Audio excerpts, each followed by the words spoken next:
Okay, so I got my letters and packages ready. Now it's just a matter of waiting to see if the audience is ready for this. If I do have an audience, of course. So just got to wait until the chat wall will come alive and notice that, hello, I'm here. Oh, well, looks like we do have one. Hello, hello. Can anybody hear me? Can anybody see me? Let's do a little bit of a test. All right. Hello. Hey, welcome, everyone. Welcome. Okay. Oh, we do have some people. Great to know. Great to know. Perfect. Loud and clear. All right. That's nice. That is nice. Just going to wait a little bit more to see if there's going to be more people going in. Ooh, Dan is here. Yo, Matt, hope you'll enjoy the Smurfy summer from your Smurfy pal in England. Ooh, thank you so much, Dan. Yeah, I mean, so far, like, it's just begun, but I've been enjoying it so far. So far, like, I'll say, so far, so good.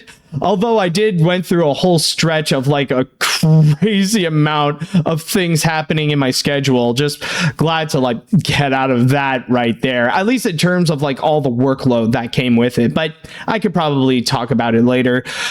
Anybody else here? Oh, let's see now. Okay, we do have a few more. All right. Yep. Good morning to you. Technically the afternoon for me, but it is the morning to you. Sorry about your computer issues, by the way. It's perfectly fine, dude. Honestly, I did have a major update that I could talk about after doing the what's in the box. Okay, I do see. Oh, wow. And we even got one that is the evening. So everybody is watching it in all the different times. Okay, so I think we got a good amount of people checking this out. So I believe without further ado, we could go and officially start this thing. So yes, welcome back, everybody, to another exciting episode of What's in the Box. And on today's What's in the Box, of course, we're going to go in our usual round of opening letters and packages. And right afterwards, we will go and have a fun little chat, a cute little AMA, if ever you want to go and want me to answer whatever question you have. And let me tell you, in terms of the stuff that I got, well, it's right behind me, as you can see here, including a box that I'm going to be saving for last, in which it says fragile, which is very rare that I would get something that says it's like the thing inside is fragile. And not to mention the fact that, you know, this box is also heavy, so it definitely has some stuff in it. But of course, first and foremost, we're going to go and actually check out what is going to be inside the letters first. And I do see more people are coming in, so welcome everybody, welcome. Oh, someone actually informed me that as I am recording this, today is also Sonic the Hedgehog's 35th anniversary. Ooh, interesting. I didn't even know when was Sonic's anniversary, but didn't expect that I would be streaming on a special occasion. But anyways, with that said, let's go and actually start this off. I got the letters here, so let's go and begin with Adrian Golden from Chandler, Arizona. And funny enough, the letter is actually partially opened even before all this, so I guess I can use my finger now. Yeah, there we go. Easy to open. Probably the easiest letter to open yet. Okay, where do I put this? Okay, I'll put it right here. Anyways, what the fridge? Where do I start? Where? First and foremost, I got to figure out what the fridge do I? Where do I begin with this? I guess I'll have the. Is it no? This is a top 5. I'll see if there's a. Oh, here it is. Okay. Oh, okay. It's double-sided. I see. Okay. So. Hi, Matt. AKG here. I have some exciting news to share. At the time I was writing this, I have become one of the category winners of the 2026 Ausspec Awards. Ooh! My submission won for Best Educational Script. While it may not be the $50,000 grand prize, this is still an achievement I am proud of all the same. As an aspiring artist, it means a lot that people see the potential in my work, even written work, and I am grateful that I got the opportunity like this. I truly admire the autism scene and Britton Payne's goal to create a diverse environment entertainment in children's media, something I always personally grew up with, and achieving this award makes me feel like I'm a part of that mission. I honestly didn't expect to win anything in this competition, but I'm glad that I did. I think the one thing that would truly make it better would be if our winning scripts were turned into an actual TV episode. Also, I wanted to talk to you about something regarding your classic reviews. Much like your animation look-back series, these reviews do help me rediscover old classics never saw or forgotten about. I will admit, though, some of my favorite movies that get the seal of garbage, like Monsters vs. Aliens, are a bit disappointing to me, but I won't hold that against you. I understand that you are voicing your opinion like any other critic, and I respect that. Plus, it doesn't change the fact that I still enjoy watching some of these movies. There you go, dude. Honestly, that's what you got to do with it. I mean, like, at the end of the day, what I'm doing is not something like highly honorable or anything that's major. I'm just making videos where I just express my opinions on cartoons. No different than whatever opinions that you may have there. I'm just, it's just a matter of just sharing our thoughts. And again, like, I know I've said this a few times before recently, but honestly, like, it's one of the reasons why, like, anything about obsessing over hot takes or considering hot takes as taboo is like utter nonsense, because, like, at the end of the day, opinions are opinions. Anyways, where the fridge was I? Let's see. I'll even admit that a lot of your reviews on classic bad movies actually are pretty funny. I especially like how you called Chester B the man with no bones. Why the fridge do I still remember that? I somehow recall. It was like, oh yeah, I did say that. Man, that's been a long time. Anyways, when it comes to me, I don't necessarily see many movies as either good or bad per se. Moreover, I feel that my mind prefers to see the potential in the concept, no matter how bad the movies may be. And for rare cases like the Emoji Movie, I may see it in theaters once, but I don't think I'll be watching them again anytime soon afterwards. I understand that we all have different views on films, and that's fine. That's what makes us human. And even if no movie is perfect, chances are they may have at least. With all that out, I think I'd include a list of my top 5 animated guilty pleasure movies, explaining both the good qualities as well as their flaws. You don't have to read them all out loud if you don't want to. If by chance you happen to review some of these in future videos, I look forward to seeing them. I'm just curious what you think. Also, I'm wondering if you plan to bring back your top 10 countdowns for future animation look back videos from AK Golden. P.S. Considering that 2026 is another milestone year, I included some fan art for some anniversaries for this year. If you're not sure what some of these shows are, perhaps the chat wall can help out. There will be more art on the way. PPS, by the time I'm writing this, Ted Turner had just passed away. May we thank him for giving us both CNN and Cartoon Network. And just like a quick read through of the guilty pleasures, he has some honorable mentions like Lilo and Stitch 2, Stitch Has a Glitch, and The Ant Bully. And his top 5 guilty pleasures are Monsters vs. Aliens, Space Jam, Osmosis Jones, The First Cloudy with a Chance of Meatballs, and Tom and Jerry the Movie. All right. Well, I mean, to be fair, everybody's got their own guilty pleasures, including mine. So, I mean, as long as you enjoy them, it's all good, dude. Let's see now. We got some pictures also.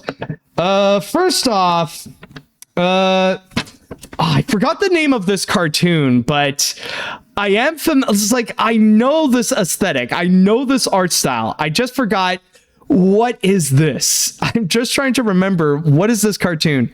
Robot Boy. Okay, so apparently this is to honor the 20th anniversary of Robot Boy. So we got that. Trust me, we have a whole bunch to go through. Let's see now. Oh, okay, we got. Oh, and I gotta say, these drawings actually are very solid. Like he really is capturing the art style of these cartoons. We got Fairly Odd Parents and Stanley having a nice little fist bump together. All right. Next up, what we got over here? Oh, a little tribute to Rob Paulsen, along with several of his characters over here. So we got Rob Paulsen.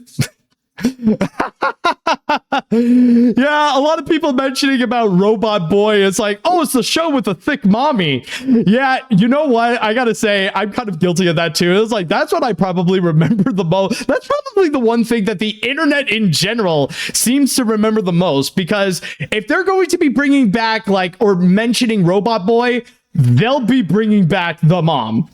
And finally, we got some Nickelodeon boys here. We got Stimpy, Tommy, and Doug as his Quailman persona.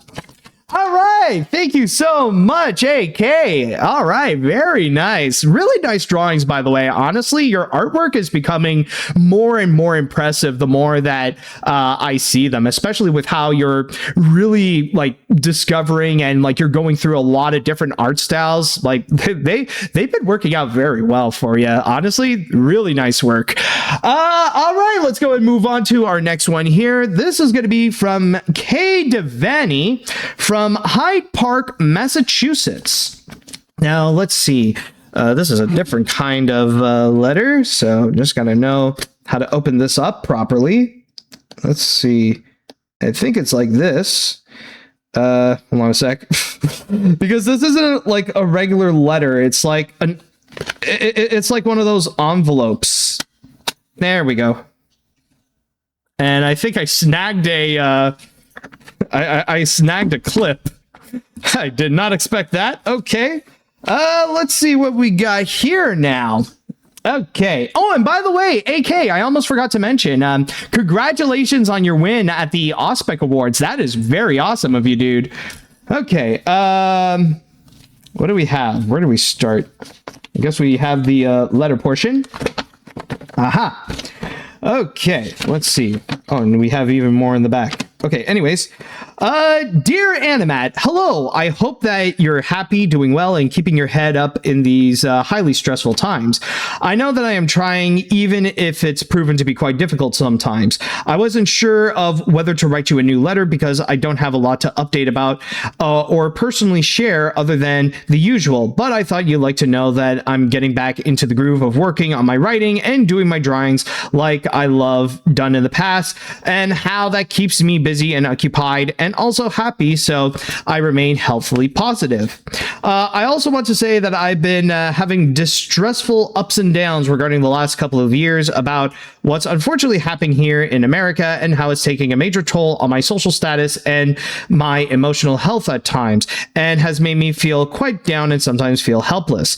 It really feels like we're all living in George Orwell's 1984, if you know what I mean. On one hand, I had hoped that everything's been happening even now would be avoided, and is not how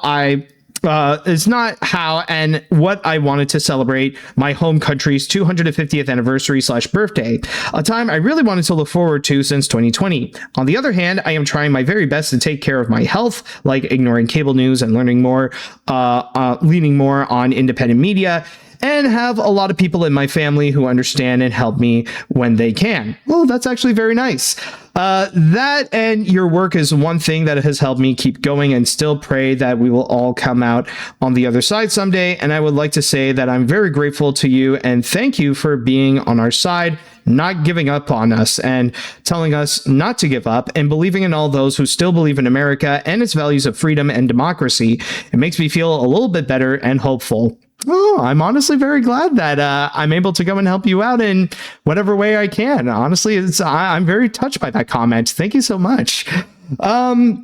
You're also welcome for the fun gifts I've sent you last year, and I hope they've given you some delightful entertainment. I do apologize if they've been a little too overloaded on my part, but if they end up surprising and delighting you, then I'm happy too. And don't worry, I've been able to afford them a few times whenever I do have some leftovers to spend and make sure I can afford them. Just FYI. Hope you stay well and keep up the good work. Honestly, if I do recall, I think I remember Kevin Devaney. I remember he sent me like one gift the last time he did. Like one thing that was honestly really cool, and I showed it to my family and they were really impressed. It was the record of Mickey's Christmas Carol, but this was a record prior to the original cartoon. And it also showed like some alternate characters. Like you had Merlin, who was I believe the Ghost of Christmas Past, and the evil queen in her old hag disguise in as the Ghost of Christmas Future, as well as Honest John and Gideon, who took on Rat and Mole's role as like the people collecting for the poor, which is ironic for Honest John and Gideon to do. Anyways, P.S. regarding the drawings I shared with you on Hamilton's 10th anniversary, I want to clarify that I actually drew Porky Pig and Practical Pig, both individuals playing the lead role. If one was trying to do an anthropomorphic animal take on the Hamilton musical, I think they both would qualify to play Alexander Hamilton in each of their own unique way. Also, love your take on Porky Pig singing one of the musical numbers, and also later your humorous thoughts on the genie doing a Barack Obama impression. Those actually gave me a good laugh. Well, take care and stay cool. And apparently in the back, oh boy, okay, we have a few questions. I'll go and actually go through them quickly. Let's see. Despite your mixed thoughts on the 2019 remake of Aladdin, what moment of scene with Will Smith's performance as the genie actually made you laugh? Honestly, not sure, actually. It's been a little while since I've seen the Aladdin remake, but honestly, the only scene that I can recall is just the awkward moment when Aladdin first meets Jasmine as Prince Ali, and he's just there like, we got yams. Do you want yams? That's the only thing I recall that stands out to me. Anyways, despite your mixed thoughts on the 2025 remake of Snow White, are there any others in the cast outside of Rachel Zegler whom you actually enjoyed or gave either a well-deserved performance? And if you do, which one would they be? Honestly, I don't know. Maybe the Huntsman, and that's it. Honestly, there's none that really do stand out in terms of their performance as much as Rachel Zegler. Other than that, it's just the Snow White remake is not necessarily one I want to revisit anytime soon. Did you enjoy reading the Shakespearean retelling of the Three Little Pigs I sent you? And would you like to see somebody try to recite the Disney version with that kind of twist? Yeah, I got to admit, that book is actually really funny. Really like that one. Thank you for your response on the Three Little Pigs sequels last year. So now I'd like to ask, what do you think they could have worked better without being too formulaic, which I think was why they weren't as successful as the original? And do you think they hold up in some way like the original still did? I mean, I guess in their own way, maybe, but again, this is another one where it's been quite a while since, honestly, a long time since I've seen any of the Disney's Three Little Pigs shorts.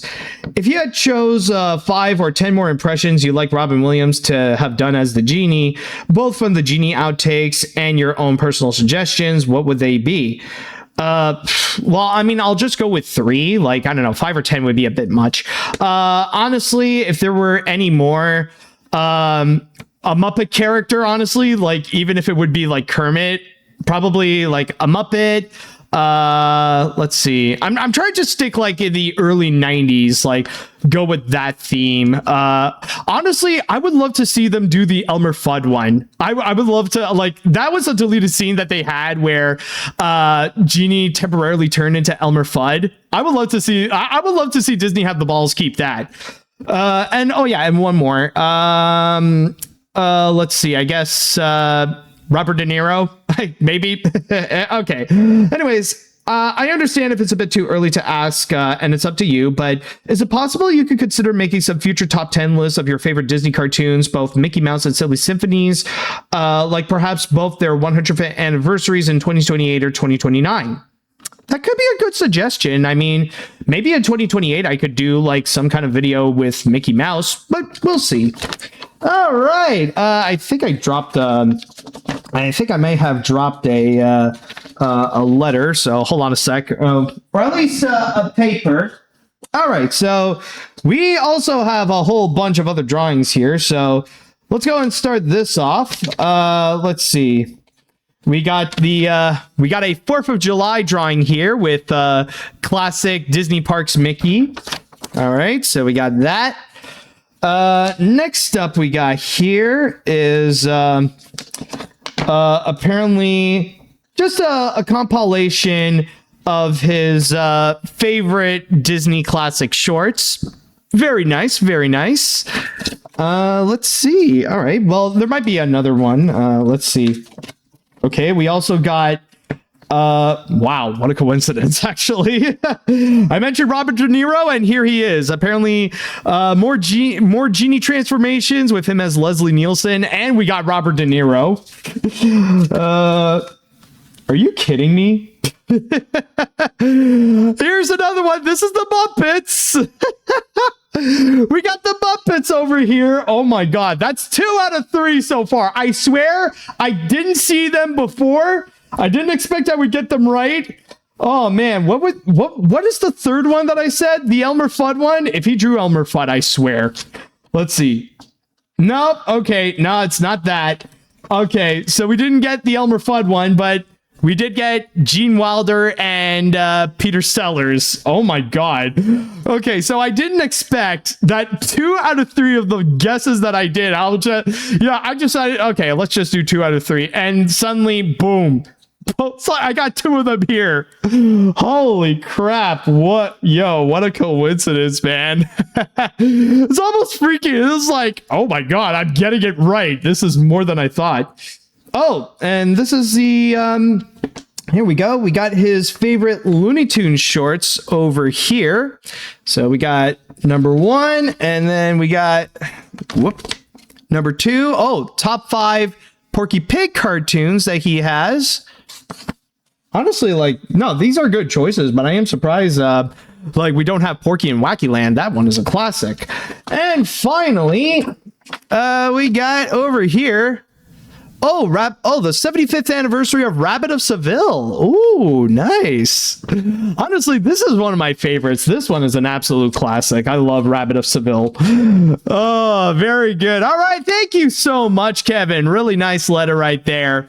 All right, now let's go and move on to our next letter, which we don't have a name, I believe, but apparently, I have to, hold on, I need to figure out the, where is this from? This is apparently from Kia, Idaho.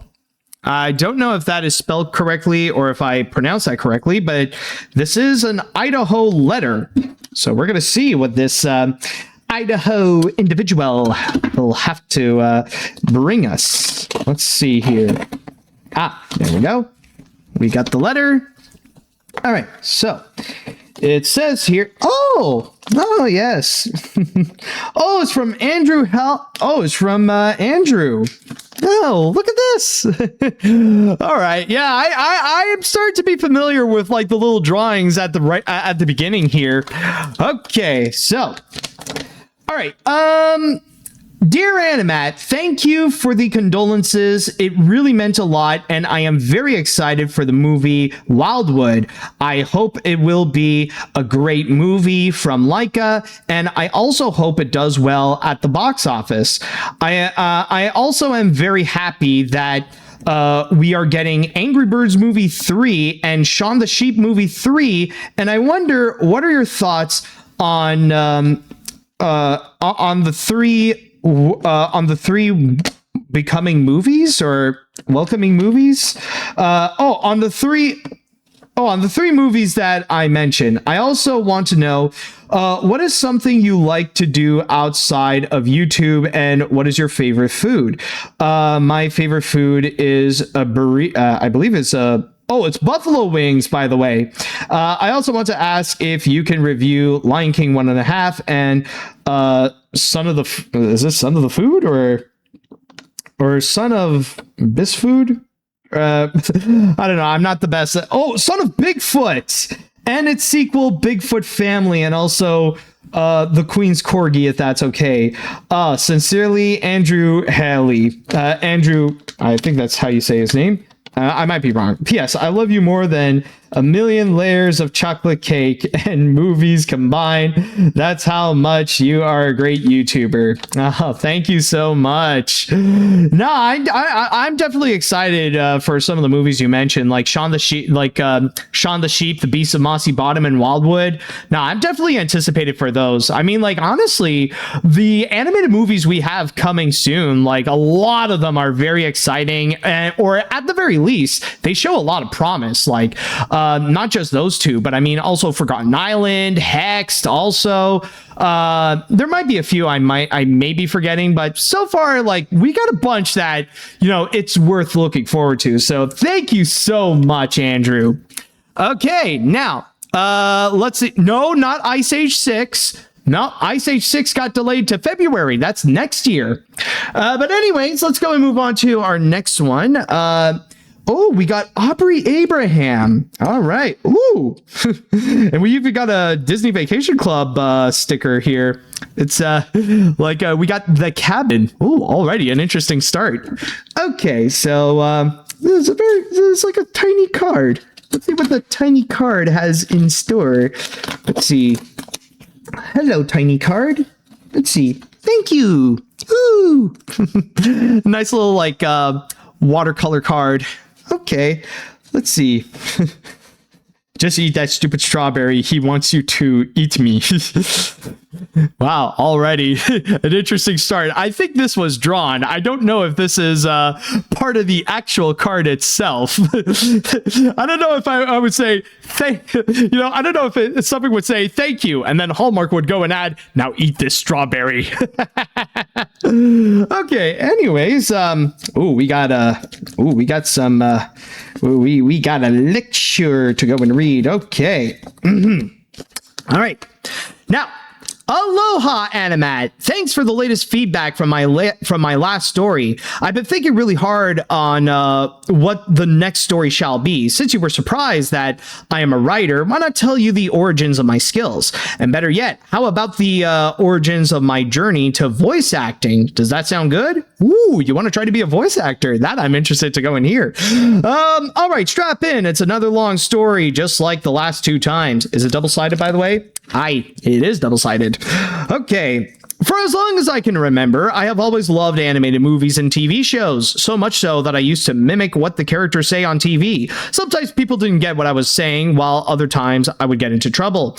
Honestly, that is kind of the path of a voice actor or an actor in general. Sometimes you do crazy voices and, I mean, like, it won't always work, and sometimes it does lead you into trouble. I think what really started my writing journey was either first grade or second grade. I don't know. It was that long ago. I wrote that short story about the Horned King from the Black Cauldron stealing a magical ring from me, and I had to get it back. When I showed it to my classmates, either they weren't paying attention or just didn't flat out care. Fast forward to fourth grade, I was assigned to do a Halloween story for English class. The story was about a witch who was trying to get all of the decorations and candy back from an evil skeleton. I think I wrote about 2 or 3 pages of it. I just remember it being longer than the other kids' stories, but I don't remember if the teachers liked it or not, or if it got a very good grade on it. Now, here's where the voice acting part kicks in. It was Christmas Day in 2011, after a horrible year of getting a nasty infection that made me sick for 2 whole weeks, losing my grandmother, and the following month, my dad's mom, doing nothing all summer, getting kicked out of the house by police, and being bullied by the school principal for my high-pitched voice. Boy, what a time that was. Anyways, I decided to do a cute little video of a stuffed giraffe saying Happy Holidays to my mom. Once I said that to my video, she was immediately blown away. Since then, she encouraged me to begin my acting career. Let's just say that journey is really slow, and it still is. Oh yeah, I don't blame you. Trust me, when you're starting from scratch, it's a long and tough journey. Trust me, it's a path that it's slow even like with me. I mean, I've been very thankful for the opportunities I've been getting, but it's still a process in order to fully turn into a career. So I get it. I thought throughout my school year, I was in a few plays. The roles I did were Glinda in The Wizard of Oz, Ursula in The Little Mermaid, Sally in Your Good Man, Charlie Brown, and Mrs. Potts in Beauty and the Beast. As for the writing, I finally had a teacher who understood my creativity. In fact, she loved my stories for class that she encouraged me to sign up for a writing competition. Although I wrote each story 4 years in a row, I never finished them. To this day, I didn't understand why I stopped mid-production, but it didn't stop me from reaching my goals to get a college degree on creative writing. As soon as I started off college, it was already a massive bumpy road within itself. After failing my first two classes, my mom encouraged me to hire a tutor to help me out. At the start of 2017, I met a retired special ed teacher named Carolyn. While we first started working together, we got along great as she deeply appreciated my writing skills. But for some odd reason, she never understood my passion for acting and all things theater related. Heck, every time I signed up for a theater class, she talked me down into dropping out and picked something else. I still admire her for helping me get through my classes so I could graduate properly, but then COVID-19 came. Boy, was that a time for me. During lockdown, I had to take classes online and do Zoom meetings with the professors. Carolyn did not like me doing online classes as she preferred me being in an actual classroom with a teacher in front of me. Later that year, I took a writing class where the professor only likes dark and depressing stories. But the stories I write are basically Disney fantasy themed. Each time I turn one in, she always gave me a low grade, but passable. The only stories she liked are the ones about Karen causing havoc at a market and all the evil humans being destroyed by Mother Nature. Yes, that class was something else. The professor was atheist and hates Christmas, by the way. And the book I did at the end of the semester was A Christmas Story to get back to her. As I got through my Okay, yeah, I read that part. Anyways, as I got through my online classes and the pandemic, I did some private fan fiction and had at least 16 story idea journals, maybe even more. But I did not give up on my voice acting, so I blended both my writing and voice acting skills into one digital portfolio. Unfortunately, it did not go anywhere as I had a hard time opening it up. Throughout 2022, my relationship with Carolyn started to get rocky. It started when I signed up for a science class, which required an online textbook. She promised to print it out for me, but didn't do it, and kept my mom's $100, and that led to a massive argument that hints of her selfish behavior. So I had to buy her a basket as an apology, and we managed to go through the class. When I signed up for my final classes after the fall, Carolyn once again talked me down to dropping out of another class. We had a meeting with an advisor who told me that my parents can't support me after college. I was furious that day. And as soon as I told my parents, they were upset too. So much so that they don't want to deal with Carolyn anymore once I am done with college. Plus, she got too expensive. Hey boy. So I took another writing class, and guess who's back? The creepy loving writing teacher from COVID. At least she let me do screenplays this time. Last time she did not. And I got a higher grade this time. I have officially completed my college journey, but with a price. On my graduation day, Carolyn lied to my dad about me being lost without her after college and wanted to continue tutoring me with all of these plans she set up without my permission. That was the last straw, and me and my family as we basically done with her and everything else. I did meet her for lunch a couple of times, but then I stopped because she wouldn't stop lying to me, and that's it. I haven't seen her in almost 3 years. As for my writing and voice acting, I felt like I had to go back to square one because of what Carolyn did, which is no big deal because I can learn from from professionals and do things my way. That's right. I am a one-lady show, but it was easier said than done because of the Hollywood strikes that happened later that summer. Around the same time, I signed up for a voice acting class hosted by Julie Madalena. I'm sure you've heard of her, right? Honestly, I would need a bit of a refresher, honestly. It's okay if you don't. Anyways, I learned a lot from her with monologue reading and finding gigs. As much as I love the classes, they last until midnight, and I ended up exhausted all weekend long, so I stopped taking them. A year later, I created a Backstage account to create a proper portfolio and to find new gigs. Things have been going smoothly since then, but much slower than expected. As I mentioned, I did more than 6 gigs with an animated pilot on the way. As for my writing, that unfortunately didn't go anywhere, but I'm not letting that talent go to waste like writing letters to you. If you have any ideas for what should I do with my writing skills, what would it be? It could be anything. And I think that is it for my journey of becoming both a writer and a voice actress. What did you think about this one? And here's a bonus story for you. On Memorial Day weekend, my mom and I did a preview of the rock and roll. Oh, you did a preview of the Rock and Roller Coaster starring the Muppets, and we both loved it. Oh, you were there? Holy crap. I'm sure you'll love it too. Just be careful with the intense launch. It goes really, really fast. Okay, I'm all done with my story. Telling you until the next telling until the next What's in the Box, or maybe the following one. I don't know. I have big summer plans. See you real soon. Sincerely, Aubrey Abraham.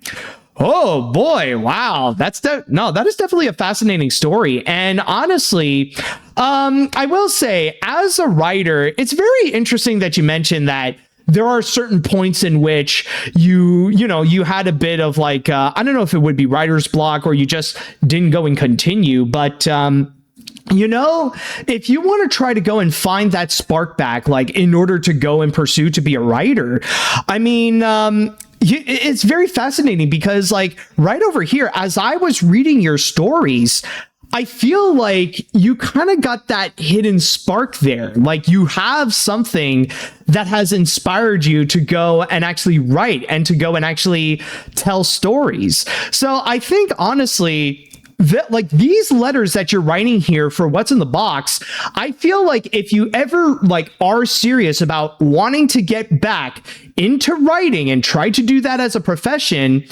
try to ask yourself, like, what is it about like doing this right here, about sharing your stories for me to go and read on What's in the Box? What is it that inspired you to go and do so? Like, what is it that like gave you that spark to go and immediately do that? Because like you're already onto something with stuff like that there.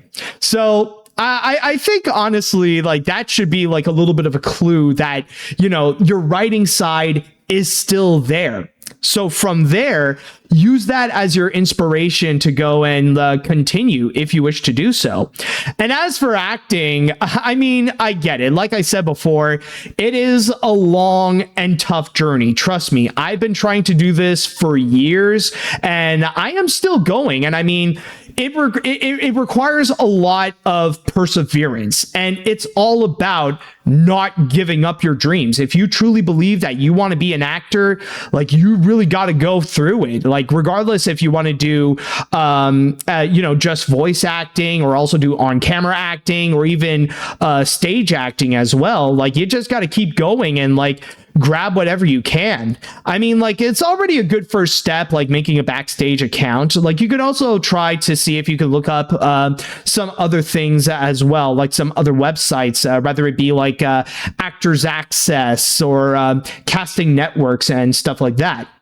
There are a few examples that you could get into as well. Like there are a few of those other websites. And also, if you can, one thing that could really help you is find a local agent. I'm not saying like go get an agent in Los Angeles and start big there. And there's still a few more steps, but like at the very least, try to find an acting agent in your local area that could go and help you to get those opportunities so that you could build more and more onto your portfolio. That's at least the advice that I could go and give you from there.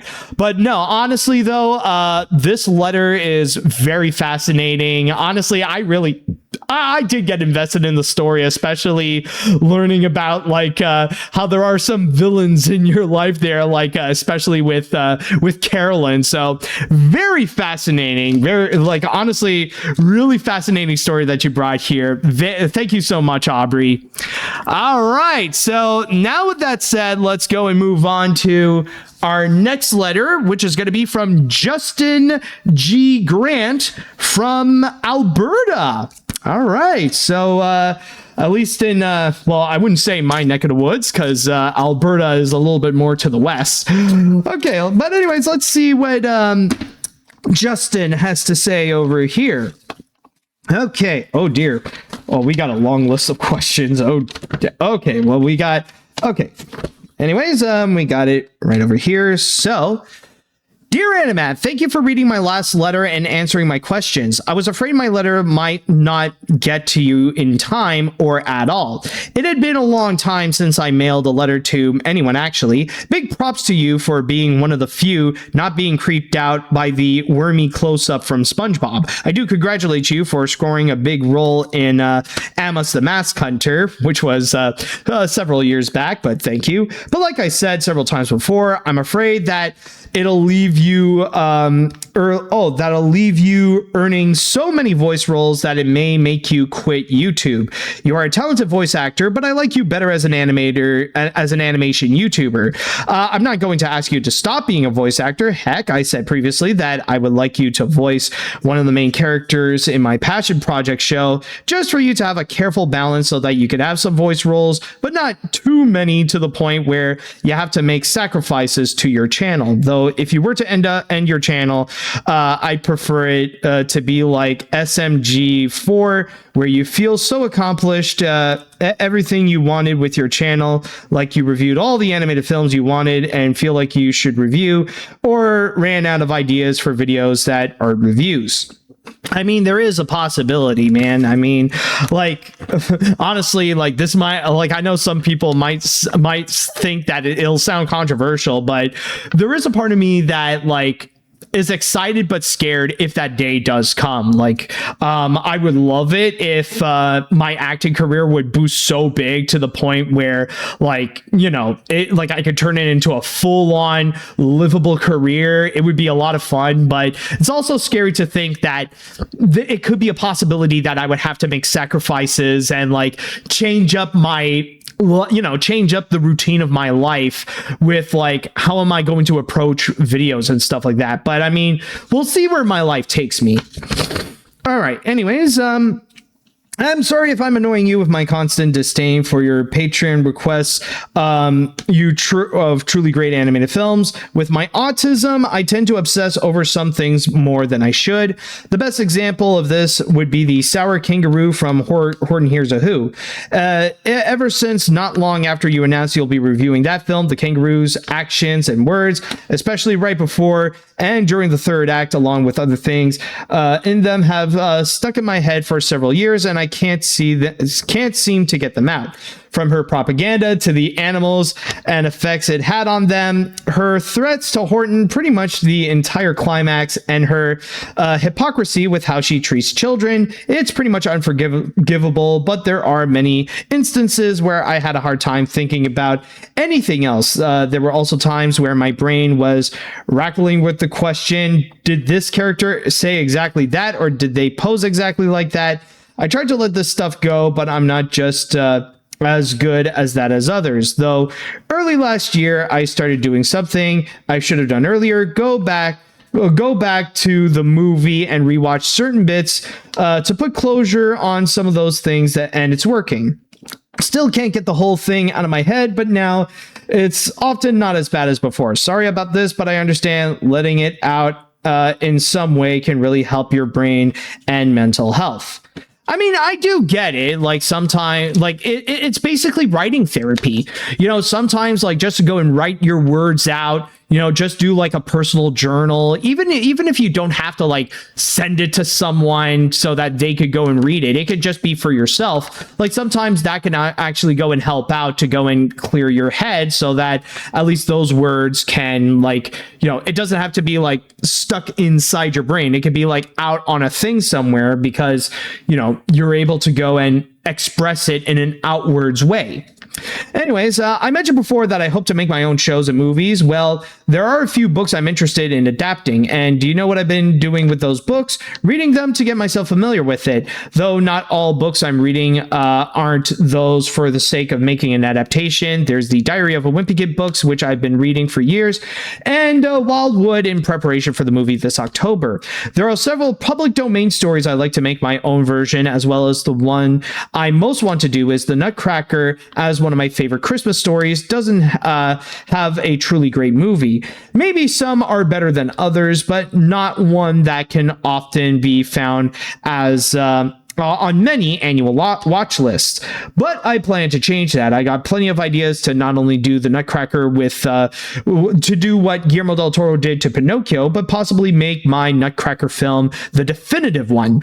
Another thing I like to do is a musical about the ever-growing, complicated sibling ship Arthur and Morgan Pendragon, who would become King Arthur and Morgan Le Fay, respectively. Imagine the Prince of Egypt or Wicked, but replace the Moses and Oz stories respectively with the Arthurian legend. Other stories I like to put my own twists into include a steampunk version of Robin Hood, a Sesame Street Busy Town reimagining of Winnie the Pooh, an erotic retelling on the myths of Adonis and Persephone, and a sci-fi version of Peter Pan.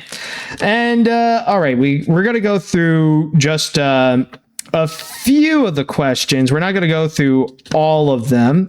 Let's see. Now, here are the questions. What do you think about a new animated series based on Clutch Cargo and Super Mario? Oh, if you're going to do another Clutch Cargo, you got to do it in the classic style, man. Like, if it doesn't have, like, still images and realistic lips trying to say the words, then honestly, I am not interested. Let's see now. What do you think of the scrap concepts of Star? No, honestly, don't really have a comment on that. What? Let's see. That I can't. That I don't know. Considering we live in an age where revivals to popular animated shows are becoming more common, what animated show would you like to see get a revival next? A revival? Honestly, I'm not really sure, but if we could go and bring back one show, trying to think, maybe one of the classic, maybe like one of the classic Hanna-Barberas, like try to do like a Jellystone spinoff in a way, like take the Jellystone series, take some of the characters, give them their own spinoff. Maybe like, maybe Cindy, maybe like some kind of sci-fi adventure with Cindy Bear, like a kid-friendly Rick and Morty, but starring Cindy and Boo Boo, for example. Anyways, well, let's see. Have you heard of the Alberta separatist movements and what are your thoughts? Yeah, they're freaking dumbasses. It's basically those guys are pretty much the Canadian version of Trump supporters. And I mean, I'm from Quebec. I know how things are with separatists, and yeah, they can be a bit of nutcases. And I mean, Alberta is like a whole new level. Like even Quebec separatists are looking at them going like, yeah, so no, like honestly, they're just like honestly just psychopaths, just a whole bunch of them, like especially just this just spreading some delusional white nationalist dream over something that is never going to happen. This is exactly why like Alberta needs to kick out Danielle Smith and replace the NDP needs to cleanse Alberta. Seriously. Do you keep some of the letters you've gotten over the years? That one I will say yes. There are some that I will say that they really do stand out for me, and I actually do have a box where I actually kept some of the most memorable letters that I have received. Anyways, hope you keep doing great work and live well, from Justin. All right. I do apologize that I can't answer some of the questions because like I know there's a lot to go through and some like I wouldn't really know what to say, but thank you so much, dude. All right. Anyways, we got the big letters this time, and the first one is the name actually has a sticker over it, but this is from El Paso, Texas. All right, so let's see what this one has now. Just need to open this up also. There we go. And this should help things out. All right, there we go. Now let's go and open this and see what's inside. Okay, now let's see what we got here. All right. Dear AniMat, my name is Adam. I am 20 years old, live in El Paso, Texas, just freshly out of my freshman year in college at New Mexico State University in Las Cruces, and I have autism. Ever since I can remember, I've always been interested in movies, especially animated movies. In fact, so far, I made 2 animated short films back in high school, known as Pedro the Flying Penguin and Feline and the Dog. Links are below if you like to check them out. Thank you, but this is a piece of paper. I don't think I could press the paper and it will go immediately on my phone. Anyways, where am I? And I'm working and majoring in digital filmmaking at my college to learn how to become a movie director, turning my great ideas into movies and maybe even become like my idol, Walt Disney. But anyways, I've been a huge fan of yours for years, always looking forward to watching your videos every Friday, and your channel has been one of my favorite YouTube channels. However, when I've heard of what's in the box, aside from writing you this letter, I just couldn't resist writing down my ideas for your future videos, such as AniMat's Classic Reviews, Animation Look Back, Top 10 Videos, and so much more. There were so many ideas I wanted to share with you, I wasn't able to narrow it down, so I decided to create a list of all of my ideas on the next pages after this letter. Now, I would like to point out, I'm not trying to be greedy, and I hope this doesn't overwhelm you. I just wanted you to take a look at my ideas and maybe consider at least some of these. I hope you'll be enjoying listening to my ideas as well as my 2 short films, and keep up the great work. Sincerely, Adam Garcia. P.S. Forgive me if it's a lot to read. If it is, it would probably be a good idea to wait until somewhere near the finale of the podcast to read the rest I wrote out loud for everyone else to hear. I don't want to overshadow everyone else to send you all those other letters and packages. Hope it helps. Well, I mean, I'm not going to go through all of them. I mean, I know you got, your requests, with AniMat Classic Reviews, The Jungle Book 2, Bolt, Over the Hedge, B-Movie, Everyone's Hero, Curious George, and stuff like that. Even some special review. Yeah, a lot of it is requests. I do see. Let's see. And even top 10 videos, top 10 Disney films that need a sequel and or a live action remake, animated lost media or canceled films, animated Mandela effects, animated couples, love songs, and romantic animated films. I sense a little bit of a pattern here with a lot of the love themed ones. Update on your DVD and Blu-ray collection. I mean, that could be an idea that I can do. I know there have been some updates that I've done to that. And even some, even a bunch of tier list requests, as well as some animation lookbacks. All right, I see. All right, well, thank you very much, Adam. I mean, honestly, with stuff like these, I don't really have a whole lot of time to go through the requests, but I'll definitely put them in consideration. So thank you so much, dude. All right, now we got our next one here, which is... I think it might be another one from AK Golden, considering this is from Chandler, Arizona. So let's see what we got with this one. So let me just interesting how this is not just a letter. This is like a full-on envelope. Just need to properly open it. Make sure that I get it right. Screw it, honestly. Okay. I might as well go on the top. There we go. There. That'll fix it. That's better. Much better. All right. Anyways. Now let's see what we got here. Let's start things off. Okay, there's a bunch of things that are attached to it that I didn't see. A bunch of pictures, I guess. So, okay, I didn't see there. Luckily, it only fell on my lap. So, anyways, all right. Hi again, Matt. Hopefully you got my last letter about my Ospec Awards and my tribute artwork.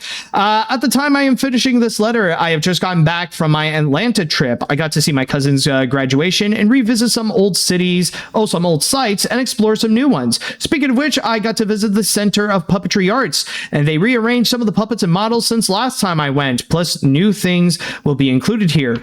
Overall, it was a nice trip, and after several days of work I had prior, it feels great great to get away from it all and to be back home, all refreshed and reinvigorated. Word of advice for all hard workers: make some time for yourself. Do not take it for granted.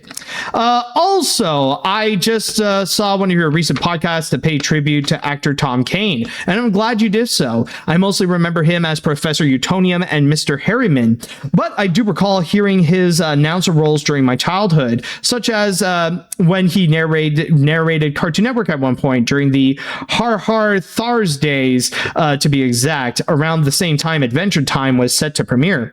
In fact, I was surprised to discover that he was the announcer for Disney Fast Play. I was shocked to hear that he passed, but at the same time, I wasn't too surprised either. I had a feeling with the stroke he had that he wouldn't be around for too much longer. I just didn't expect it to happen this soon, let alone a couple of days before my trip. And to be honest, with the announcement of a supposed Powerpuff Girls comeback a few years ago, I had my doubts if Craig McCracken would be able to find a replacement for Kane due to his retirement. But now that Kane is gone, Kane is good. Kane is gone. I doubt that revival is going to happen anytime soon. And even if it were, I doubt there's anyone who could match Kane's performance, and especially the heart of his characters. But I guess time will have to tell. While it is sad to hear a beloved icon has died, at least it does give me an excuse to make some tribute artworks. This way, their souls will live on in their works. From AK Golden. P.S. If you see my top 5 list of my animated guilty pleasures, there was one film I would like to add to it: Monkey Bone. Yeah, I get the story is a bit of a mess and the humor can be pretty horny, but Henry Selick did a great job with the stop motion, and it does have many of my favorite actors like Whoopi Goldberg, Dave Foley, Joe Ranft, etc. If I had to choose, I'd probably put it with the number 3 or 2 spots. All right. Yeah, well, honestly, it is kind of a little bit awkward now, considering that I believe at Annecy, they did reveal that they are going to be making a Powerpuff Girls movie that it's still like early in production, but it's still in production. So there is that. Let's see now. We do have, let's see. All right. First off, well, we got the Tom Kane tribute with Professor Utonium and Mr. Harriman over here. And now for the pictures, we got, these are the ones from the Center of Puppetry Arts. So we got one of the monsters from Sesame Street. I forgot his name, and I got a feeling one of my friends is going to like come at me. It was like, don't you know who this is? Do you guys recognize Harry Monster? It is Harry Monster. Okay, so I got Harry Monster here. Not Jim Henson, but we do have Lamb Chop. We also got some of the other Muppets like Whatnot and an owl. We also got, he's apparently there. So we got Slimer from Ghostbusters. We also got Pokey from Gumby.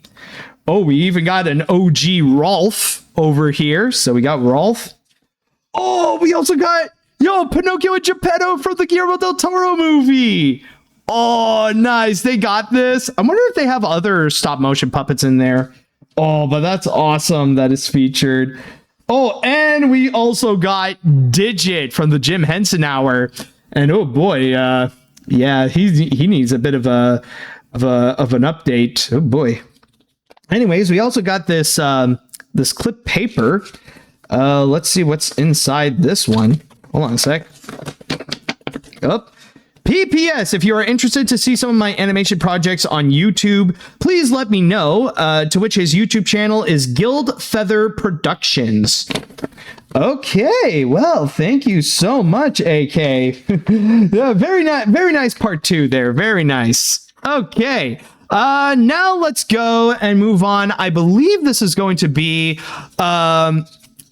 hold on a sec. I saw that the center has a new stop motion exhibit with stuff from Chicken Run, James and the Giant Peach, Corpse Bride, Fantastic Mr. Fox, and several others. Ooh, nice. Honestly, like, when the day comes that America will become better, that's one place I would love to go and check out. I would be very curious to see the Center of Puppetry Arts. Anyways, now we got what is our final letter here, and this is going to be from Daniel Coffey from Surrey. I think it's Surrey or Surly in Great Britain. So yeah, I believe, yeah. So this is basically from the UK. So oh, it's Smurfy Dan actually. Okay. How do I open this? How the fridge do I open this? You know what? I think this will call for scissors because hey, when in doubt, scissors. Okay, let's see now. Let's just slowly open this up. Hopefully we don't snag into actual letters or anything, but let's see what we got here. Let's see now. There we go. Aha. All right. All right. I believe I got the letter here. Dear AniMat, it's your Smurfy pal Daniel again. I will accept your honesty and sincere apology for a small mistake the other month, for I already know someone else did help you with Ferdinand.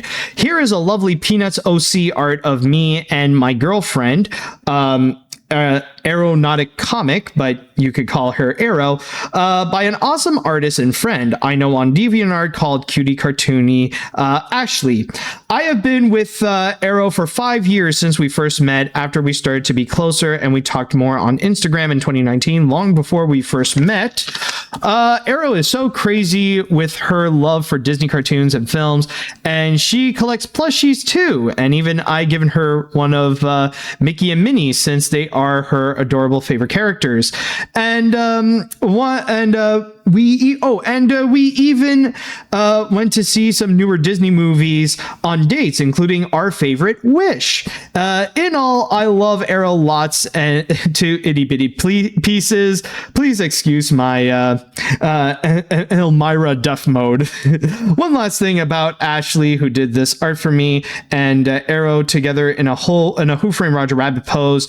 Ashley, I had been going through a really horrific ordeal, being homeless for over a year since March of 2025. Please let your friends and fans know of her ordeal and send her coffee link for donations to help finding the nicer home to live in, which is here. You know what? I'm going to go and take a bit of action.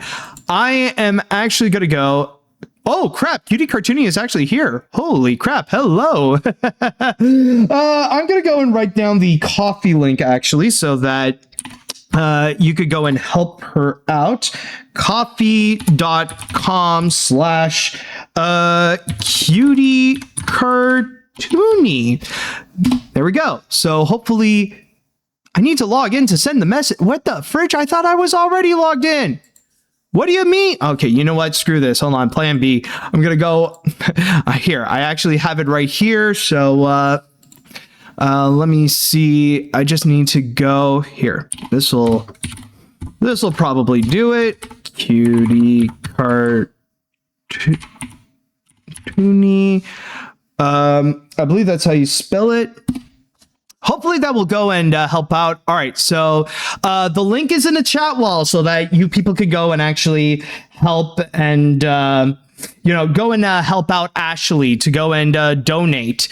All right, so hopefully the link will go and work, and hopefully you people will go and help donate. So link is valid. Perfect. All right, beautiful. All right, so with that said, speaking of which, we do have those links over here. And by the way, it's very adorable that that you and Arrow have been in love, like a cute little couple. And here's an example right over here. So here's an example of Ashley's works. Very nice, actually. And this is like in an official like Kodak print, by the way. Here, if you want a better example, just to get it out. So here it is. So this is an example of the kind of works that Cutie Cartoony is able to go and do. And you know what? If you can, you might as well go and I don't know, Cutie Cartoony, if you're here, do you also do requests? Like, do you do art commissions as well? Just out of curiosity, if you can. Let's see. I don't know if Cutie Cartoony is going to respond in case, but just want to see if that would be a possible thing, because like, you know, with little artworks like this, I can imagine how she does art commissions too. Yes. Okay. So, yes, I do art commissions. So, that is definitely something to go and keep in mind. If you want to go and have a commission, then go and look up Cutie Cartoony. I'm sure she'll make something very nice for you, kind of like what you see here with the lovely couple. So there is that. So thank you, Smurfy Dan, and thank you, Cutie Cartoony. Hopefully things can work out better for you guys. Cutie Cartoony also has a Discord. Okay, very nice. So, all right, I believe we got that done, but now it is time that we shall now go and get into the packages. So the first one that I have here is another UK one coming from Alex Miller from Cullingworth, Great Britain. All right, so let's see what we got inside this. Let's see. Ooh, okay, there we go. Found an opening. Nope. Okay, not really the opening because it has the bubble wrap. Okay, there we go. And nice little holiday packages. Oh, hold on. Which one do I do first? Okay, this. Or, no. Here we go. Hello there, AniMat. Here I got a classic Oscar-nominated stop-motion movie that I'm not certain if you own yet. Seriously, you should make another update video on your collection. Lol. You know, I'm kind of surprised that I'm getting requests to make another update on my collection. I should probably consider doing that. Like, maybe not anytime soon. Maybe like no promises, by the way, but like maybe sometime during the fall I could do like an update if you want. All right. Anyways, let's see. An Oscar-nominated cartoon. Let's see what we got here. Oh, you know what? Funny enough, I might shock people to say that I don't have this, but yeah, you got lucky. You got lucky. I didn't own this one. I got Corpse Bride. So it makes a lot of sense for an Oscar-nominated animated feature, or an Oscar-nominated stop-motion film. So yeah, okay, no, I don't have this, believe it or not. So definitely a good addition to my collection. So thank you so much for Corpse Bride.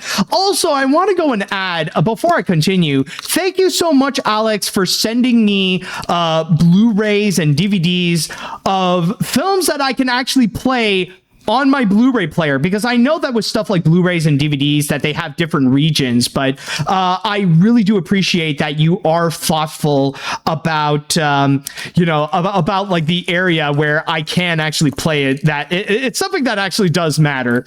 Anyways, oh crap, I didn't read the thing. Sorry. I know this AI plague we're in right now really sucks, but on the bright side, I've got a relatively recent anime movie about a good AI that I personally love and think is another underrated gem. All right. Let's see what we got here then. Let's see. Oh, I better ask my friends about this. I'm not 100% sure if I've heard of this one, but it's an anime. Let's see if you guys have heard of this. It's called Sing a Bit of Harmony. It looks like a fairly recent anime. But, I'm actually pretty curious about this one. I do wonder, anybody has actually seen, anybody has seen this one? Let's see, an anime film. Just want to know if anybody, no, I think, one said, I think I've heard of it. All right, so this is going to be a new discovery either way, but according to Alex, this is apparently a good one. So I believe with these two, I just want to say thank you so much, Alex, for what you have sent me over here. Very nice, dude. Very nice. Okay, awesome. Now let's go with the big boy boxes. Let's see what boxes we got here. And the first one that I got is going to be from Brian Walsh from Bath, Pennsylvania. All right, let's see what we got over here. All right, let's see now. We just need to open this side. All right, now we just need to Okay, that is not correct. But screw it. It's not correct, but as long as it works, you know? Okay, let's see what we got here. Ooh, starts off with a letter. Hello again, Matt. How has 2026 been treating you so far? It's been nuts, trust me. I won't lie. The beginning of the year was rather rough for me. My grandfather passed away on New Year's Eve, and without getting TMI, I had a few health scares, but fortunately, all of them have come back benign, or at least show no signs of anything serious. On the bright side, my family is planning a second trip to Disney World around the holidays. My late grandpa left us enough money for a trip, so we will be going in his honor. This time, I could ride the refurbished editions of Space Ranger Spin and Big Thunder Mountain, plus get a chance to ride the Electric Mayhem's version of Rock and Roller Coaster and meet Bluey and Bingo in Animal Kingdom. On a separate note, since K-pop Demon Hunters is being added to the Criterion Collection, which I'm personally excited for, the movie spoke to me personally, I've seen a lot of discussions about what animated movies they should add next. Personally, I would like to see 3 animated films of Richard Linklater get added, which is Waking Life, A Scanner Darkly, and Apollo 10.5. Other than that, I hope the rest of the year is kind to you. Hey, thank you so much, dude. And hopefully you have fun on that trip to Disney World. All right, let's see what we got here. Oh, all right. So apparently we got little bitty pop. We got a little arcade machine with the alien from Toy Story. So we got that cute little thing going on. Very nice, very nice. Where the fridge can I put it? All right, I'll have it over here. And we also got, we got some Pezzes. Not of a princess though, but apparently it's part of the Princess brand. And I got Flounder and Sebastian. My God, it's honestly been a long time since I've had Pez. Like when I was a child in the 90s, I used to have a good amount of them, even like a lot of the older ones. So, this is cute, man. I will say this is very cute. So thank you very much, Brian. Very nice right there. All right, so we got one more box that we will go and check out, and this one, this is the big fragile one, as you can see here, and this is once again from Kay Devaney from Hyde Park, Massachusetts. So, okay, let's go and discover why the fridge, this thing is fragile, and this thing is heavy. Like, what is this? What is going on? Hold on a sec. Just need to go and discover what is inside. If I could go and properly open it. Okay. Let's see what we got. If we can... Which side? Wait, did I even open it right? Did I? Okay. Nope, we got it. We got it. Okay.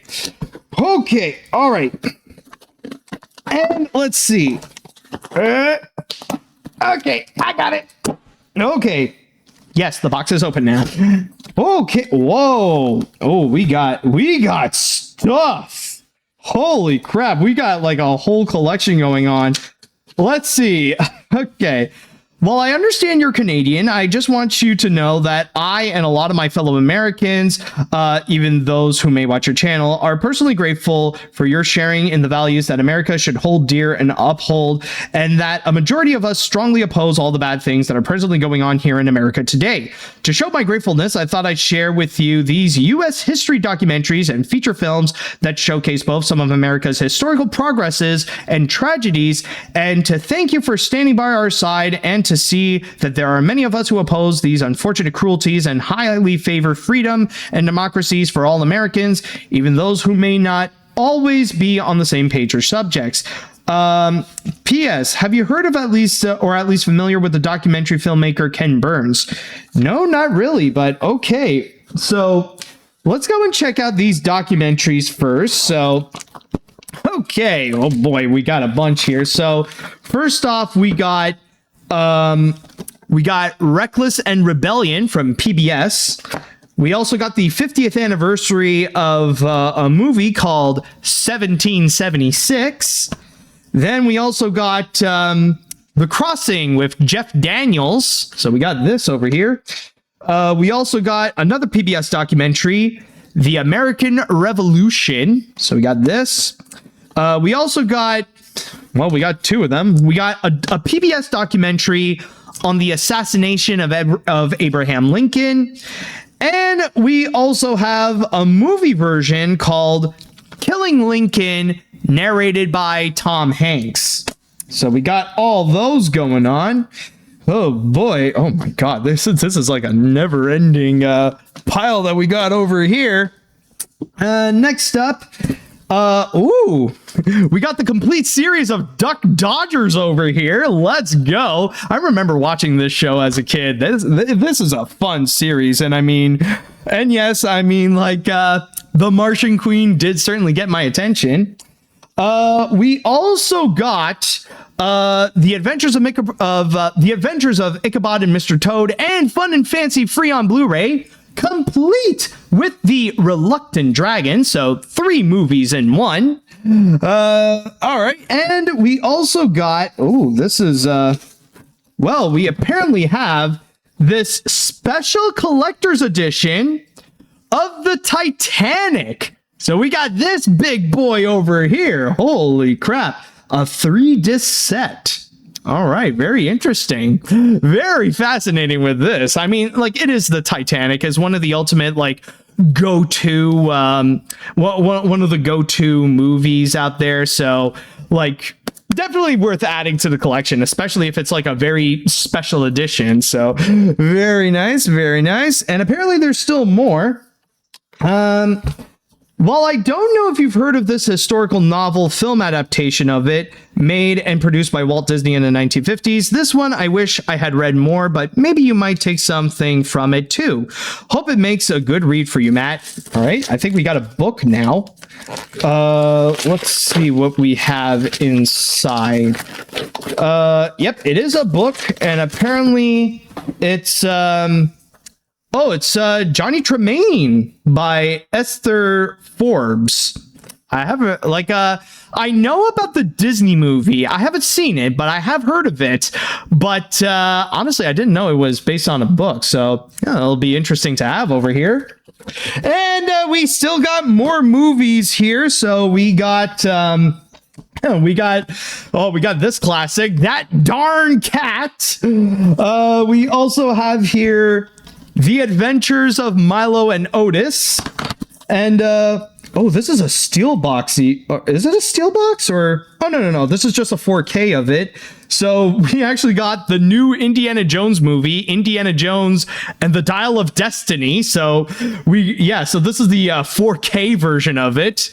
Okay. And then at the same time, we also have, let's see, we got this, apparently there's a movie version of The Three Little Pigs. I've never heard of this one, strangely enough. Let's see.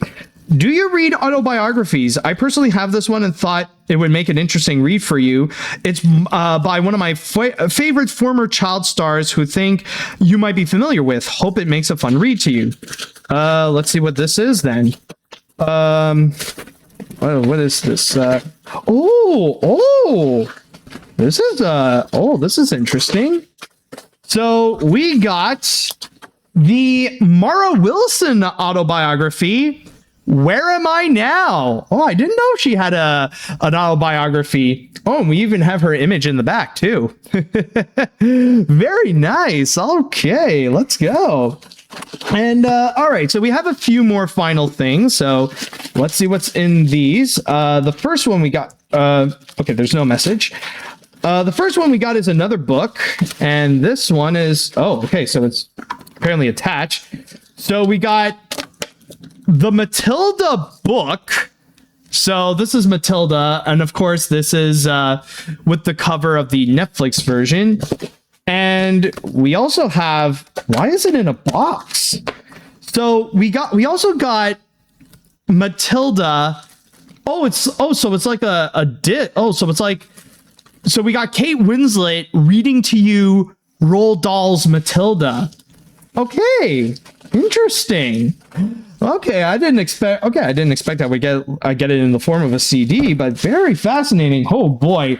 Oh my God. Okay, that box had quite a lot. So Okay, so that's pretty much this round of what's in the box, at least with the letters and packages. But I do have a little time that I can go and spend with you all. If you guys have any questions you would like to go and answer, or you would like to go and ask me, feel free to do so. I mean, I could stay for a little while to know what you guys have to ask.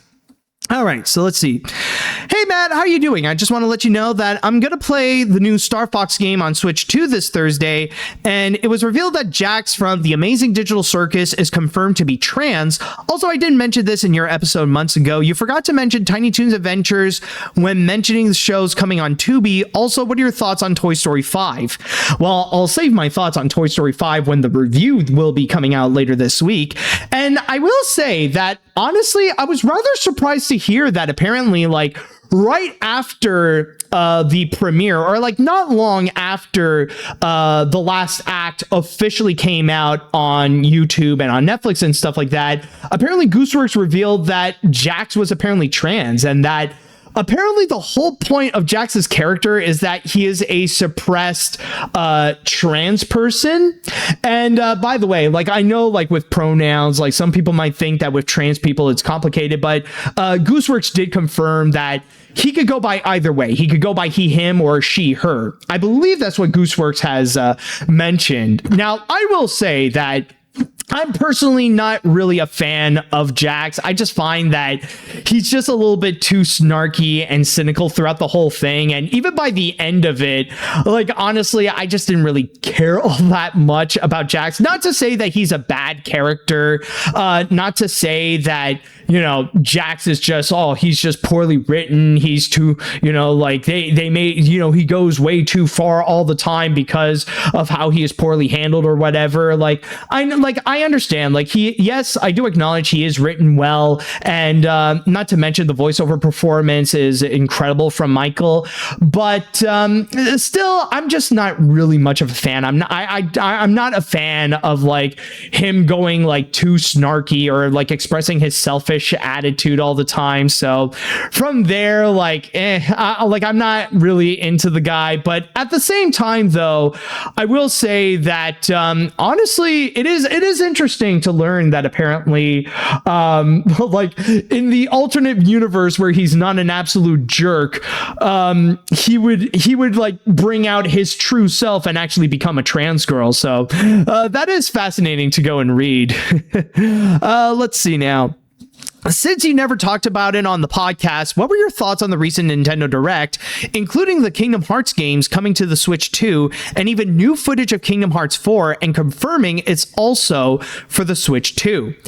Honestly, I will say that Nintendo Direct was quite a surprise. And you know, there is a little bit of a funny story with it, mainly because on the day of, I actually forgot that there was that there was a Nintendo Direct going on. So honestly, like, I almost freaked out. I was like, oh crap, I'm missing out on it. And I think I was like around 30 minutes late. So I had to go online. So I had to go, like, immediately put it online. And thankfully, I was working out at the same time, so I was doing my exercises and listening to all the announcements that are going on. And the funny thing is that I made it just in time with the new Switch Sports Resorts, and to see the president of Nintendo lose at a virtual thumb war match. That I honestly, it was at the point where I was just watching it going like, what the fridge is going on? Like, has this whole thing gone off the rails? Like, what am I watching with Nintendo Direct?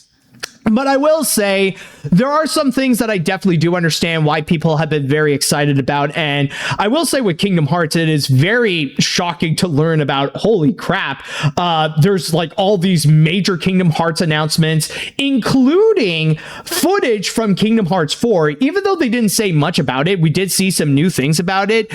And what is very interesting is that there is a little bit of a theory going on, and normally I would ignore it, but this one sounded interesting, where apparently in one of the shots, you will see that Sora is holding a Keyblade that has elements of fire and water, meaning that now there is speculations that one of the worlds in Kingdom Hearts might be based on Elemental. So it's going to be fat. So honestly, that's probably the one thing I am the most excited to see what's going to be in store in Kingdom Hearts, is to see which Disney World is going to come up. And I think there might be a confirmation that Athens is going to be there, considering that James Woods has mentioned that he worked a little bit on Kingdom Hearts. So at the very least, it looks like Hades is going to be coming back as well. And not to mention, there is also the fact that the other Kingdom Hearts things, like apparently like all the games are going to be coming on the Switch too, which if we could actually get a physical version, not like last time where it's just like cloud versions where you have to like download online and stuff like that. If we could actually get physical versions, then honestly, I would be down to go and get it. Like honestly, playing Kingdom Hearts on my spare time, like just on my Switch 2, that would actually be perfect. I would absolutely be down for that. So if they could bring out that physical copy, I'll definitely go and buy it for the Switch 2. It's physical, but with a game key card. What? Physical with a game key card? Well, I can't just get a freaking cartridge? You can't just make a cartridge? What's the point of making something physical if you're not going to have the physical game with it? Doesn't make sense, man. Oh boy. But anyways, overall, I will say I am looking forward to that. And not to mention, of course, there is also, we got to bring up the fact that now that we're going to be getting a remake of Star Fox 64, apparently we're also going to be getting a remake of The Legend of Zelda Ocarina of Time. Like apparently that's going to be a thing right now. And that looks like it's also going to be in the hyper realistic style. So it's honestly funny to see like now Nintendo is doing those HD remakes of it. And I'm just sitting here wondering, when are we going to get a hyper realistic remake of Super Mario 64? Do it, you freaking cowards.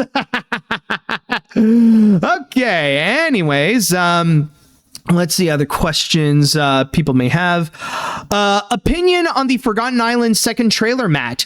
Honestly, I haven't seen it. I've been busy with a few other things going on today, but I will definitely be talking about it in the podcast for sure. And yes, I did see that apparently there's a new werewolf character that's going on, and there's even at one point in the trailer where apparently he did the Family Guy death pose. So I'll be expressing more of my thoughts later there. Well, at least I do see that people are liking it. Let's see. What else do we have? Any other comments that we may have? Deltarune is coming out tomorrow. Oh, there is that. Let's see now. Any other ones? Any other questions that I want to go and check out that will attract furries? Oh yeah, any movie that has anthropomorphic animals at this point, you know that there are going to be like a group of furries that will immediately jump into it, rather it be Zootopia or The Bad Guys or even stuff like Goat or Sing, for example. You know, like they're going to jump into that. All right. Let's see what else we have here. You briefly mentioned this yesterday, but what are your thoughts on Universal announcing they're doing a sequel to Jim Carrey's How the Grinch Stole Christmas? Honestly, I feel like it's weird. Like, if you are going to do a sequel to The Grinch, what else can you do? What are you going to do? Like, what? Like, I get why they want to do it, because like Jim Carrey's zaniness is coming back to popularity, and it's like, you know, it's back in the mainstream. People are loving it again, especially with his great performances in the Sonic the Hedgehog movies. I get it, but like, I'm at the point where it's like, what else can you do with the Grinch after the main story? I don't know, man. It's just, I'm not fully convinced about the idea, honestly. Let's see. what are your favorite reactions from the Nintendo New York store? Well, I haven't seen those reactions, honestly. Like, I don't watch them live, but oh my God, it's been so long since I've been to New York, actually. Like, I want, like, yo, again, by the time America becomes better again, I honestly, that's one thing I would love to go and revisit is that Nintendo store in Rockefeller Center. It's been so long. Let's see, what are the comments? Have you heard of the expensive Steam machine and the bricks and minifigs debacle? The latter is such a wild news story involving Legos. Like, dang. Honestly, I don't know much of the details, but I have been hearing about the whole thing with bricks and minifigs, and apparently there's like this whole legal battle that is also attached to it. I don't know. I would have to do a little bit more research in order to give out my proper thoughts. Right now, I can't really say anything because I don't fully know what is going on with that, but I do know apparently it's going to be pretty wild out there. Let's see. Hey, Matt, now that we're almost halfway done with 2026, what are your favorite movies of the year so far? Good question. Well, in terms of what I can go and express right now, I will say my favorite movie so far would probably have to be Hoppers. I'll say that right now. And I mean, I know that like technically some people might ask like, what about Toy Story 5 or I Am Frankelda? Well, I Am Frankelda, I've already mentioned it I've already mentioned it as one of my favorite, one of the top animated movies that I consider to be the best of 2025. Toy Story 5, again, I'm going to be saving those thoughts for when the review is going to be coming out later this week. So there is that. Or by the time that you're watching this on YouTube is already out, so you could go and check out the review there.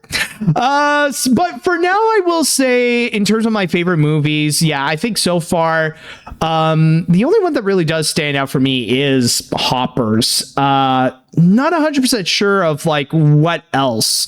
If there's any others that you guys can go and think of that are standouts, maybe like I do know that like there's a lot of love, of course, for like Obsession or Backrooms, but admittedly, I have yet to see those movies, so I cannot personally count them on my list because, well, I haven't seen it. So,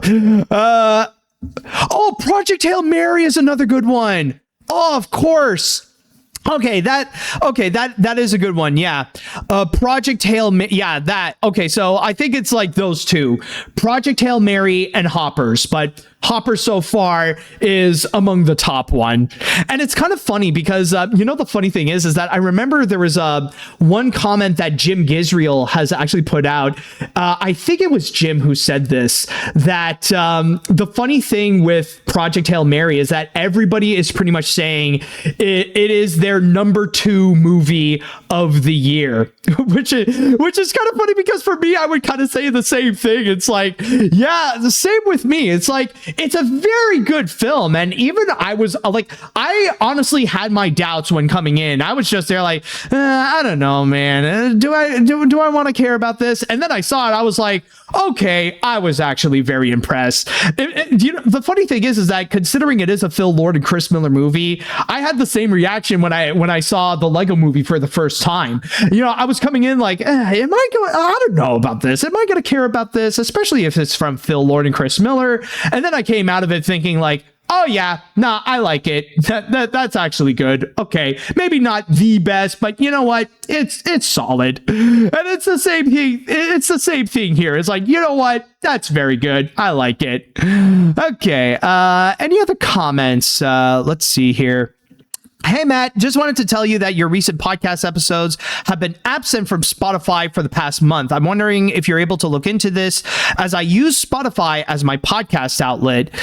I mean, I got to go and check, but I do understand the problems, but it's apparently from like, I use a website in order to go and post the audio versions of the podcast, and apparently it's some weird connection with Spotify itself. I have to go and check. I got to go and talk to the podcast server to see what's up with that, because I know it's like a problem that it's not me who can go and immediately fix. I have to go and talk to the podcast server itself to see what's going on with the connection between my podcast and Spotify. So I'll try my best to go and check up on what's going on. Let's see. With the Moana remake coming out next month, do you think it will do well financially or flop? Mainly because it's releasing on the same month as Minions and Monsters, The Odyssey, and Spider-Man Brand New Day. I would say, at worst, I don't know. Honestly, I feel like because it is a live-action remake of a popular Disney movie, it could most likely do very well, kind of like what we saw last year with the Lilo and Stitch remake. But at the same time, I could see how maybe it wouldn't do well because of all the competition and stuff like that. And I mean, for God's sakes, who the fridge would want to see Dwayne Johnson in a wig on the big screen? But honestly, it's like, I feel like maybe it'll do well, but I'm not 100% sure on that. There is a possibility maybe it won't do well at the box office, but ultimately only time will tell. All right, let's see any other comments. Let's see. Since Mel Brooks is turning 100 this weekend, what is your favorite film of his? By the way, I'm currently having a great time on vacation in Ibiza. And also, to answer your question earlier, Sing A Bit of Harmony was released in 2021. Oh, okay. All right. Thanks for the clarification. Favorite Mel Brooks movie? Honestly, there are more that I should go and check out, but honestly, well, there is The Producers that is such a classic, because honestly, I actually grew up with the musical, so I will confess that one of my big guilty pleasures is actually the 2005 film adaptation. So yeah, I will admit I did enjoy that. And there was even a point where me and my family, we actually went to go see the Broadway show. So there is that. But I think honestly, I would probably go with Blazing Saddles. Blazing Saddles is just so much fun, especially when it's not afraid to be completely chaotic as well. So I think honestly, I got to go with Blazing Saddles. And I think I'm just going to go and answer one more question. I still have a few more things that I got to go and do outside, I got to go and do more stuff, but I'll go and answer one more question here. Anybody have an interesting one to go and cap this one off? Let me just go and double check if there's any. Let's see now. Let's see. Is there any? Hello? Okay, I'll go with this one. Or nah, maybe not. Or, how about this, actually? Have you heard about Buddy, a 2026 horror film with Keegan-Michael Key performing the title character? It's supposedly a parody film in the style of the Banana Splits movie and was supposed to be going to be with Barney the Dinosaur, but they can't do anything with him due to copyright. Words I never thought I would love hearing. Honestly, I think maybe, but I've heard there's some kind of Barney parody horror movie, but I didn't know that it also had Keegan-Michael Key, actually. So yeah, I mean, I would probably have to go and check further on that, but we'll see. But anyways, with that said, that should do it for this round of What's in the Box. Thank you all so much for joining me on this. And also, I want to give a big shout out to everybody who has sent me a letter and a package for this episode. And if you would like to go and participate in an upcoming episode of What's in the Box, then all you have to do is send your letter and package, or letter and or package, to Matt Brunet or AniMat, P.O. Box 965 H514, Kirkland RPO Brunswick, Quebec, H9H5L4, Canada. And with all that said, I want to say thank you all so much for watching. And with all that said, well, until next time, see you later, dudes.